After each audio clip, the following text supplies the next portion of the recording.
And hello and welcome to the program we call Illumination. We come from the library of Sunset Lodge number 369 in Santa Monica, California. Such an honor to have you here with us today. If you want to get in touch with us, I like to always have this at the beginning.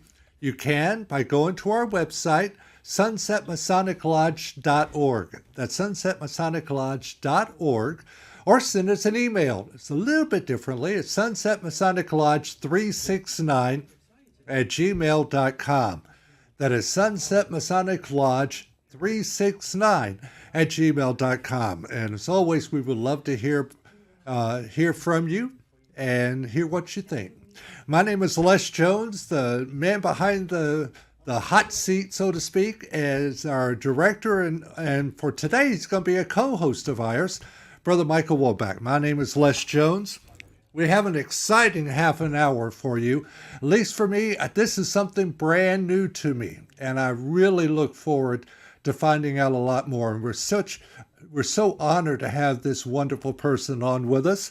She is, we hear, by the way, let me kind of preface this. We hear a lot about Masons being a men-only organization, and that's fine. But there's also another organization of Masons that are women only. And this is really exciting. I want to find out a lot more about it. And we are so honored to have the Worshipful Master of the local Los Angeles Lodge in this area. Her name is Worshipful Sonya Bowman. Ms. Bowman, thank you so much for being a part of our program today. Hi, Les. Hi, Michael. Thank you so much for having me on. It's a pleasure to speak with you. All right. I think first thing we need to do is find out about what are you? How did all this start? I want to find out about the history of your organization.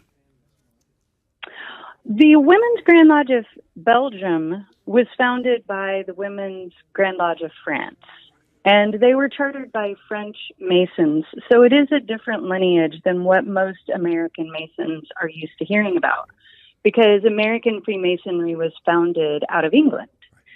So if you talk to people from my tradition, they'll say that Masonry has always included women, just as there were rare stonemasons on the building sites back in the 1600s. There were rare female Freemasons, and there are examples going back into the 1700s. But a little more recently, the Women's Grand Lodge of Belgium was established in, I believe, 1985 in the 80s. And Aletheia was founded. We just celebrated our 20th anniversary in March of this year. So March of 1999 is when Aletheia, which is the Los Angeles, number 32 from the Women's Grand Lodge of Belgium in the Orient of Los Angeles. And so that's how long we've been here. We're one of 3 lodges from the Women's Grand Lodge of Belgium in the United States. There are chapters in D.C. and in New York. But there are other Freemasons who are working here as well. There's the Dra Yuma, of course, which initiates both men and women. And then there are the Women's Grand Lodge of California, which grew out of Mexico and has both Spanish and English-speaking lodges that came together to form this Women's Grand Lodge of California. So you've got a lot of lady Freemasons in California all kind of doing, of course, Masonic work, but from a different branch of the same tree, you could say. Well, that's awesome. Tell me, that's a great introduction. How did you get involved with it? What sparked your interest in becoming part of this? I have always been interested in symbols, and in particular, I enjoy architecture. So you would drive around town and see these amazing buildings and see these symbols. And I knew a little bit about it because I had a great uncle who was a Freemason. And basically the one thing I knew was, women can't be Freemasons. So I had just moved to California, and I was flipping through a magazine, and I came across this business card sized ad, and it said, Aletheia, Freemasonry for Women in the European Tradition. Wow. And there was a phone number, and that was that. And I said right away to my best friend from college who I was hanging out with, I said, you're going to think I'm crazy, but I'm going to be a Freemason. And she was like, you're not crazy. Freemasonry is cool, but you can't be a Freemason because because women can't be.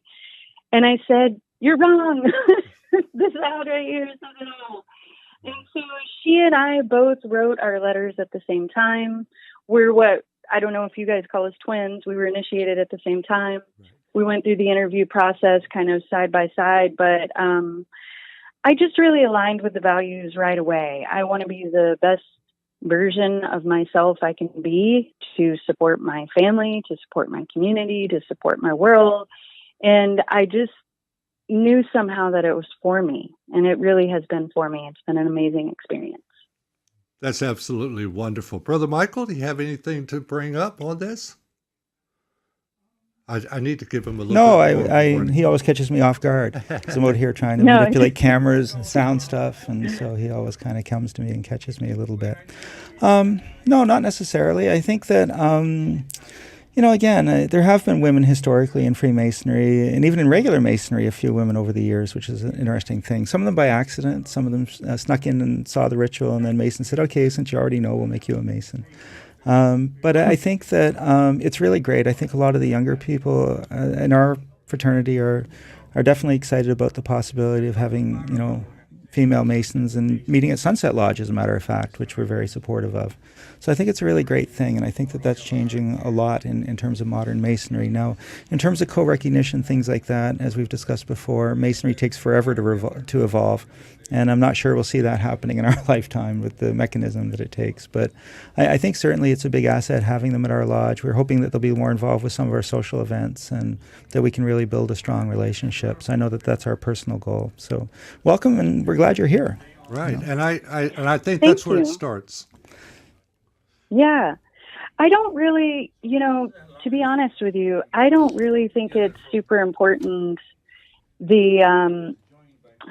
I know that for some people, the acknowledgement, the recognition, I should say, is a really important component of women's Freemasonry. But I feel, are we still on? I feel like there's some echo in the background. No, okay. Probably a little bit. I feel that there's a lot to be said for women and men practicing separately. It is an ancient thing that's being handed down from generations. I'm from, a different branch of the tree, so it's different for us. But it doesn't mean that the work is not valuable, and it doesn't mean that we can't have that fraternity and just really supporting each other.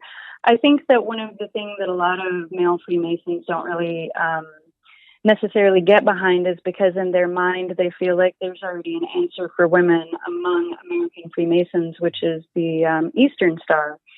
To which we say, maybe Eastern Star works for some women. Some women want to feel more directly educated about the philosophies behind it and the symbols. I think that the nature of the work that we do in our lodge is deeply personal and a little less about the community as it is the person.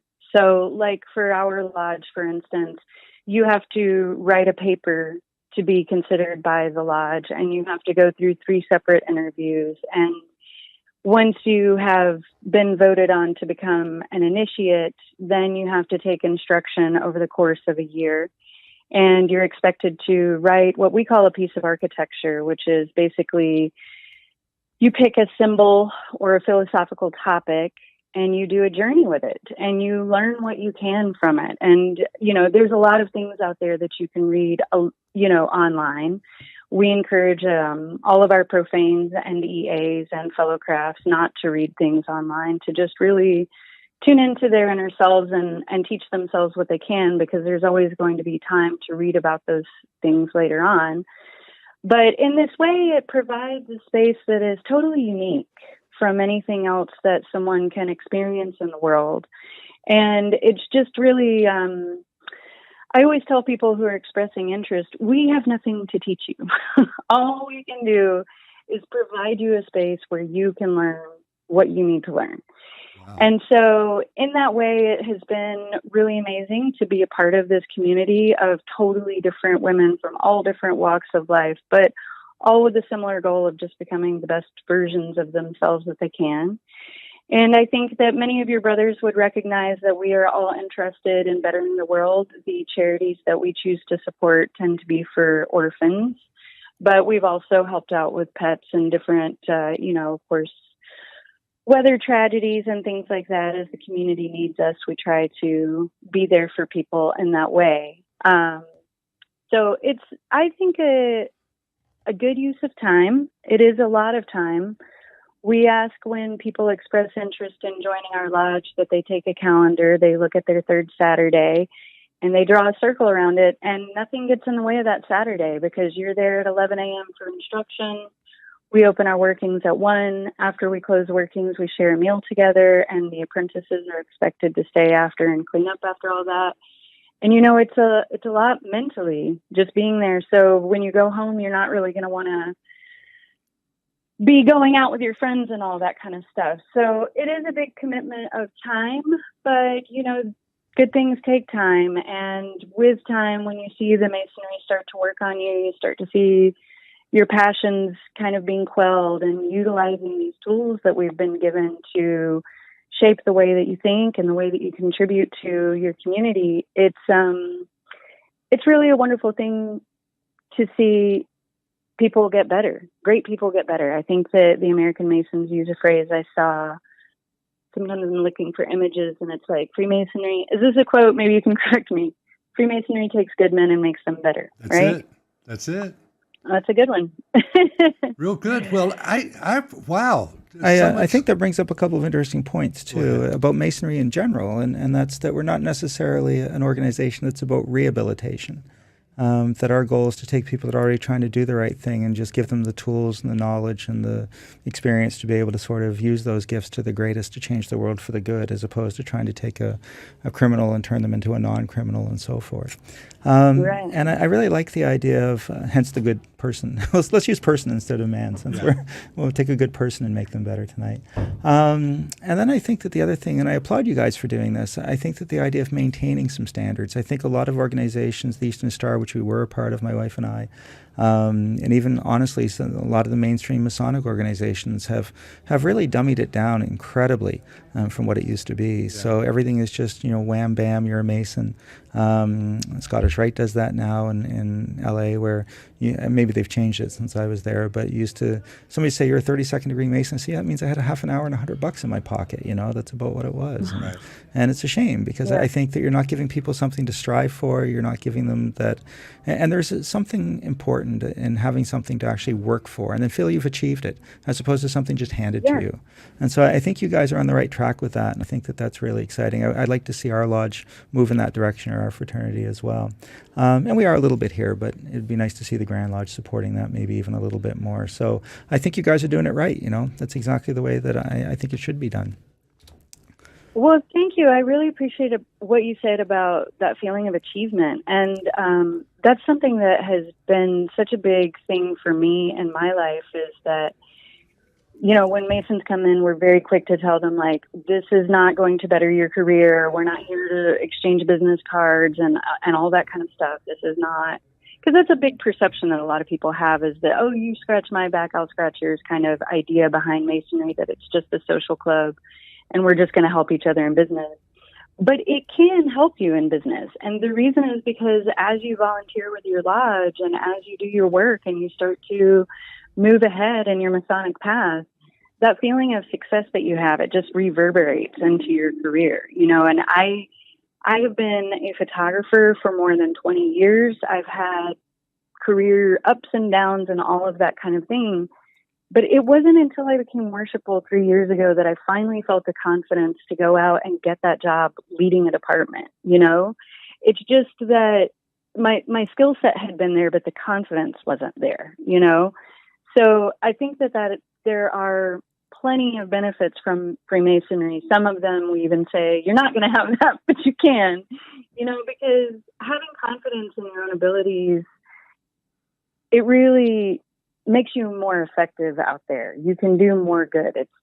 It's just the leveraging aspect of it all. That's wonderful. Yeah, very much so. Absolutely. And then I think also, like you said, I think giving people something to strive for, something special, Standards are important in that, and it's pride. You're instilling pride in many respects. And I tell people when I travel around the world, you can belong to the Shrine and the Scottish Rite and all these things. But the thing that I'm the most proud of is the past master ring that I wear from the Blue Lodge, because I earned that. I put a lot of effort and time in, and I think when you travel around the world and somebody sees that particular ring on your finger, they understand what that means, that you didn't just phone it in, that you actually made that extra effort. And I think that it really serves you well, and then the experience that I got from sort of leading the lodge and it really is beneficial on so many levels. And I'm hoping you're finding the same as a master of your lodge as well. Yes. I definitely am. It is far more work than anyone could ever know until they do that, right? But that's what you're speaking to. That's not one that you can phone in. You really have to put in your time, put in your love, put in your effort. And when you do, it really does pay off. But there's no way to know how much work it is until you do it. That's really true. Let me pipe in for a second, just to remind everybody that you are listening or watching the program Illumination. We're coming from the library of Sunset Lodge number 369 in Santa Monica, California. If you want to reach us, two ways. Go to our website, sunsetmasoniclodge.org. That's sunsetmasoniclodge.org, or via email, a little bit different, sunsetmasoniclodge369 at gmail.com. sunsetmasoniclodge369 at gmail.com. We love to hear from you. With us, my name is Les Jones. Our producer and co-host today is Brother Michael Wambach, and we're so honored to have Worshipful Master Sonya Bowman as our guest today. She's really telling us a lot of things. I know many things I didn't know anything about. I know you're talking about you being a different branch, but I think we're all part of the same tree. And we want to encourage. Thank you. We want to encourage you. Now, you were talking about the study time. What did you say? The third Saturday of the month? That's what that was? We have our lodge meetings on the third Saturday of the month, Right. and we require our entered apprentices and our fellow craft to take instruction on our lodge meeting days. Right. So they meet with their wardens from 11 to noon, and then when the masters meet at noon, the EAs and FCs are setting up the lodge tools so that we're ready to meet at 1. Speaking of which, we are having an open tile meeting at our meeting in August. We're going to have a philosophical topic that day to be determined, but everyone is invited because, again, it's going to be open tile, so Masons and non-Masons alike. I just want to, if it's okay with you, put our website out there. Oh, please do. It's we do womenfreemasons.com, so it's www.wfmla.com. womenfreemasonsla.com. And I don't have the event up there on the website yet. We're scheduled at our next master meeting to decide on a topic, but if you can visit there, and of course I'll let you guys know when we have our agenda set. We would love to invite any and all who would be interested in coming. Yes, and be sure and stay on the phone after the program's over. I want Brother Michael to speak with you and get all this down so we can put it on our YouTube channel where people can look it up on that in that respect.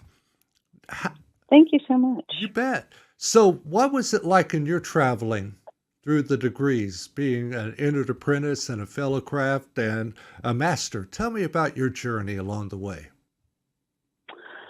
Oh, well, thank you for asking. Sure. I have to say I really enjoyed being an EA. I loved sitting in silence. I felt a little bit like I was wearing shoes too big. And when they told me it was time to be past the fellow craft, I said, well, are you sure?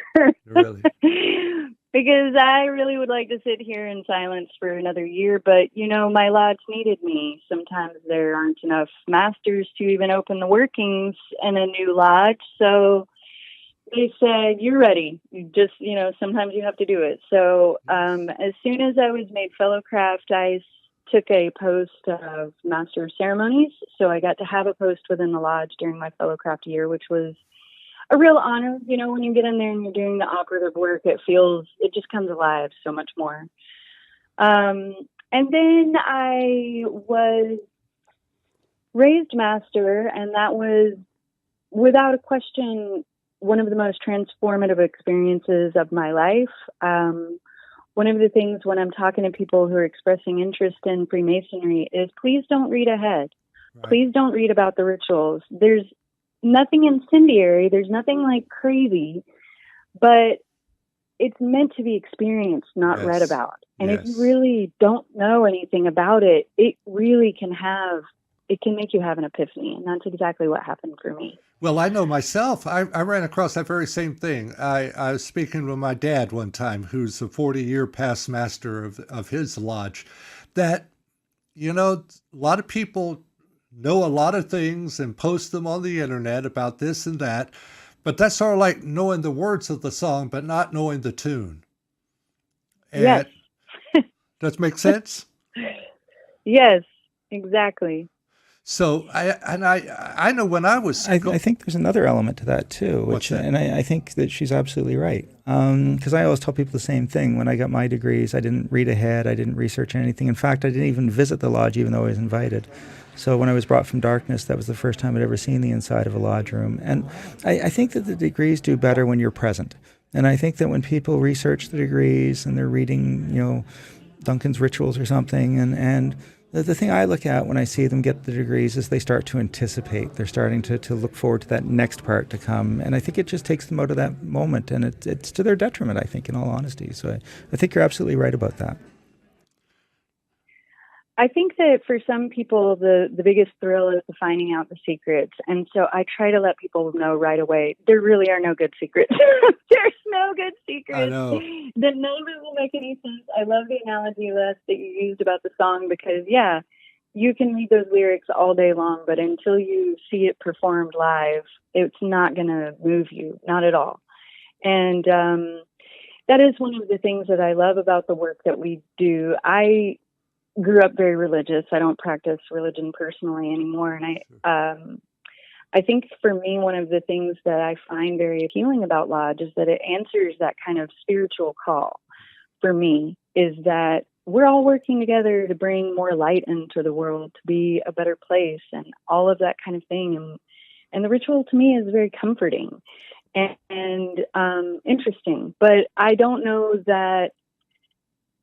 think that it's for everyone. That's the other side of the coin. Freemasonry is not for everyone, but it is for certain people. And for people who have been looking for something like this, when they finally find it, it's such a joy. It's so great that it's there waiting for you and has been there. And that's the most important work that we do, I think, is just holding those doors open for people who have been looking. I see that a lot nowadays, especially in the last couple of years. Our newer members come in. It's almost as if they feel like they finally reached home. Yeah. And so that's great. Yeah. So especially living so far away from my family, because all of my family's on the East Coast. Yes. So not everyone has as great a godmother experience. I have the woman who is my godmother is literally a second mother to me, and we are so close. But all of my sisters, just like in a real family, some of your sisters are your sisters, and some of your sisters you still love and respect, but you don't always have that personal bond. But within a group of people like that, you are going to find some people who will be surrogate family to you if you want to. If you're there, if you show up, you put in the time, you get to know people, you're going to find your family. And that's such a gift, an unexpected gift.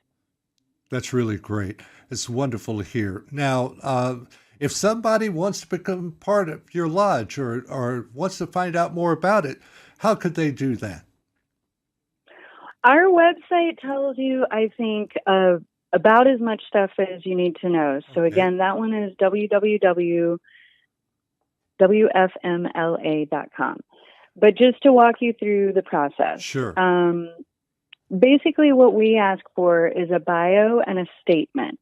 So the bio is about a page and a half, 2 pages, and it just kind of summarizes the big experiences of your life. So anything that was really pivotal for you, and it, can include school and jobs and partners. But for me, I talked about discovering ska music in high school, like whatever really informed you and changed you and made you. So you put that in a biography, and then next to that you include a statement, which is just 3 or 4 sentences about why you want to be a Freemason.